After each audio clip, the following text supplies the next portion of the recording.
据报道，向本国政府施压的便是爱立信公司，它于1876年在瑞典首都成立，现已发展成全球最大的移动通讯设备商，遍布180多个国家和地区。作为一家从1982年开始于中国开展中国业务，1985年在北京建立第一个办事处，也是在1894年便将电话引入中国的老牌跨国公司，爱立信与中国可谓是跨越100年的合作伙伴。爱立信与中国的合作一直走本地化发展战略，力争成为中国工业的一份子。中国也确确实实成为了爱立信在全球3大产品供应中枢之一。同时，爱立信的业务也严重依赖中国的分包商。当瑞典对华为 5G 实行禁令时，公开信息显示，爱立信公司曾试图聘请律师在诉讼中帮助华为，却无人敢接该业务。爱立信 CEO 鲍义康气愤地表示，不幸的是，这里有很多懦夫。现在，瑞典像大部分西方国家一样，一味跟在美国后面走，引发了爱立信公司深深的担忧。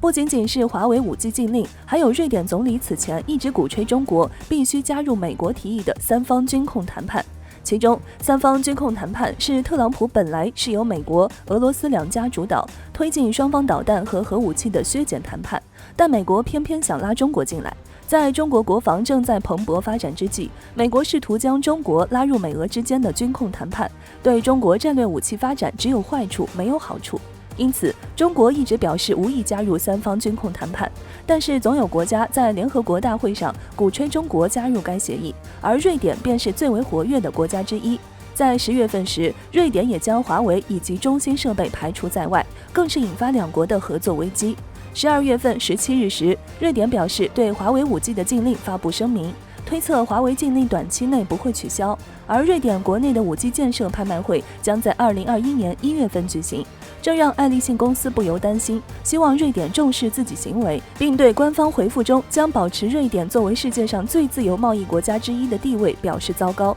报道中 CEO 鲍义康怒斥瑞典，当你处于我们的位置，你会完全明白为什么欧洲的科技公司如此之少。如果对华为的禁令仍然存在，爱立信公司将离开瑞典，可谓是恨铁不成钢。最后，爱立信与中国华为同为通讯设备商，也是 5G 的竞争者，但能公开对华为表示支持，小编表示很感谢。不过，中国做生意一直与政治分开，除非瑞典持续往枪口撞，不知悔改时，中国会采取具有针对性和反击意义的制裁。但中国的制裁不会像美国一样，中国会采取具有针对性和反击意义的制裁，不会随意毫无根据的制裁。所以爱立信只要不危害中国底线，认真合作，中国还是很欢迎。另外，像瑞典和澳大利亚这样一直无视企业和人民需求，达到自身的立场，也终将拉垮自己的经济，得不偿失。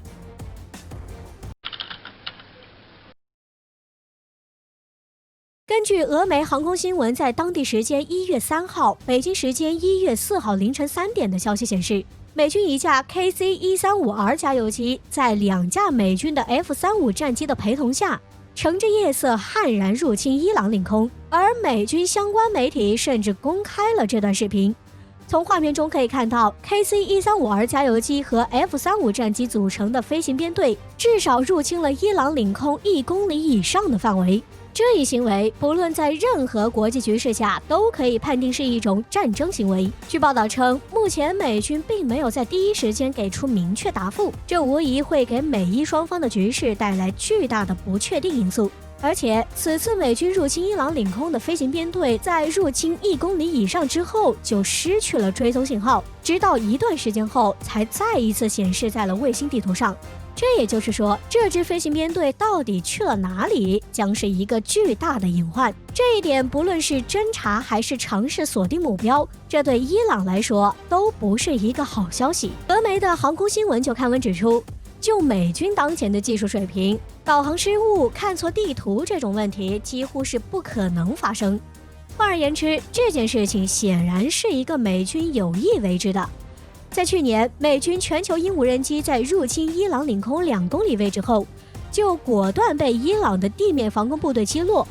这也就意味着伊朗是有足够能力至少追踪到闯入领空的敌方单位的。联系上此前美国媒体在国际舆论上不断鼓吹伊朗对美国造成的威胁，伊朗即将对美军展开报复等信号，就不难看出美军显然是有意让自己的飞行编队闯入伊朗领空的。俄媒认为，美军此次故意派遣军机闯入伊朗领空，很大概率是想要逼迫对手率先打响第一枪，这样既能给国内民众一个开战的先决条件，又能够第一时间转移国内矛盾重重的注意力，实现短暂的美国国内稳定。另外，从此次美军的大胆动作中也可以看到，在经过1个多月的部署下，美国已经做好了对伊朗开战的准备。可以说，这是一个极为危险的信号。这预示着美国在转移注意力、巩固自己全球霸主地位、对全球各国施加军事威慑上已经愈发疯狂和不理性。这种现象对于整个国际局势来说，都将是一个巨大的隐患。当然，目前的情况真正考验的就是伊朗对局势的掌控，是否坚持发动报复性军事行动，还是韬光养晦、暂时蛰伏？这也就需要我们拭目以待了。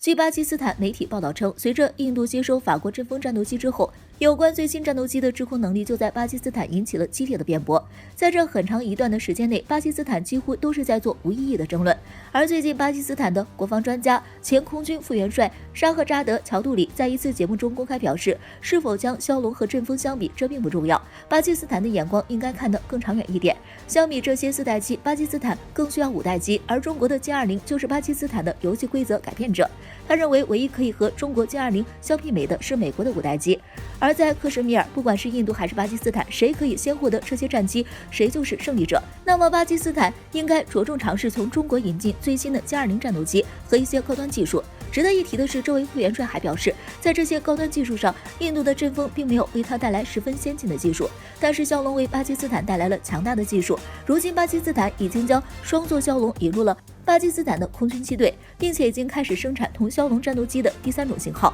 但是如今，在全球市场的变化下，5代机才是在战斗机上占据主要地位的战斗机，而这恰好是巴基斯坦需要的。所以现在巴基斯坦应该将重点都放在制造飞机上，从中国引进先进的歼20，并学习更先进的技术。需要指出的是，巴基斯坦想买中国的歼20战斗机本来就不是1天2天了。从2018年起，巴基斯坦就一直对中国表示想买歼20，但是中国为什么最后没有卖给巴基斯坦呢？有分析人士就表示，为什么中国没有对巴基斯坦出售歼20，主要是2个原因。一个就是中国在研制成功的时候就已经说过，大约不会把歼20出口，最起码在更新一代战斗机出来之前是这样的。2，就算中国看在友好小伙伴的面子上，把歼20出口给巴基斯坦，巴基斯坦能不能好好养活还不一定。毕竟歼20在制作中本就使用了相当多的高级技术，这对于巴基斯坦的能力来说，本就是一件十分艰难的事。而且从另一方面来说，就算中国不在乎这么多，巴基斯坦经济情况可以支撑从中国采购歼20的能力吗？